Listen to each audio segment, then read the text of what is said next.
Hi, this is Jam, a working student mom. And I'm back again para i-share sa inyo kung paano mapagod. So sa video na to, kakatapos lang ng 7 a.m. class namin. Hindi muna ako lumabas ng classroom dahil hinintay ko muna lumabas lahat ng kaklase ko, pati prof ko. Gusto ko kasing mapag-isa. Eme! De, ito talaga yung reason. Stay muna ako dito kasi nag-edit pa ako ng invitation para kay Stacy. Magbe-birthday na kasi siya. So ako na lang mag-isa rito.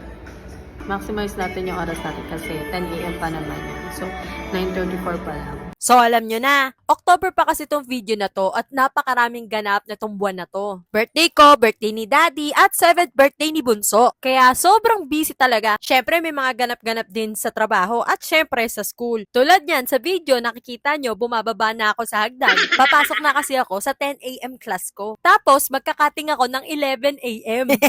O diba ang kapal na mukha, isang oras lang mag-i-stay sa klase. Pero minsan nag-i-stay pa rin ako ng mga 11:30 o kaya alas 12.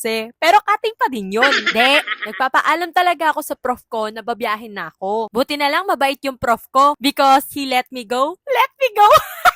Nagmamadali na rin kasi ako ng time na yan dahil malapit nang bumagsak yung ulan. At dahil na rin malayo rin yung babiyahihin ko from Caloocan to Taguig. Tapos traffic pa. Kaya matik, malilate din ako sa trabaho. Ang kapal talaga ng mukha ko doon. Ayan, ayaw tuloy umandar ng motor. At eto na nga ang kinakatakot ko na maabutan kami ng napakalakas na ulan. So habang nasa car, chinat ko na yung TL ko na malilate ako. Bawas sahod na lang, wala na talaga tayong magagawa. Lakas ng ulan eh. Ang lungkot ko tuloy. Sino ba naman sasaya na maipit ka sa traffic tapos napakalakas pa ng ulan. Tapos pagdating mo ng trabaho, nakakahiya dahil late ka. Pero on a serious note, thankful ako sa prof ko at sa TL ko dahil naiintindihan nila yung sitwasyon ko. At hindi ibig sabihin no na ita-take advantage ko yung mga kabaitan nila. Dahil may responsibilidad ako bilang estudyante at empleyado na kailangan kong gampanan. Sipag yarn! O yan, tapos na ako magtrabaho at pupunta naman ako kay Daddy sa Jollibee. Hindi para kumain, kundi para sunduin yung asawa ko. Tapos uuwi na kami para kumain sa Tapsilugan kasama ang mga bata. Ikakain ko na lang talaga yung pagod.